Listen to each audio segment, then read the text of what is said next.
A 3.5 magnitude earthquake struck near Lyon County, Nevada, United States today on April 20, 2026 at 7:37 local time, or on April 20, 2026 at 14:02 Coordinated Universal Time.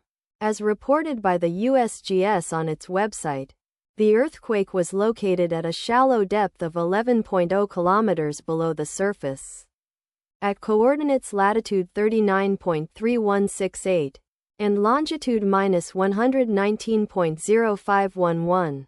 The exact magnitude, epicenter and depth of the quake might be revised within the next few hours or minutes as seismologists review data and refine their calculations, or as other agencies issue their report.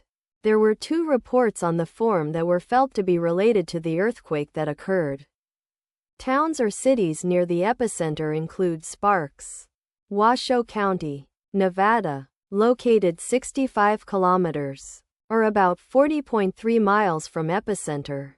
The recommended course of action is to be vigilant for possible aftershocks that may occur. The weather forecast for the area near epicenter today is expected to be clear conditions throughout the day. Let us pray that this earthquake will not have a major impact on our brothers and sisters there, and that there will be no more earthquakes. Amen.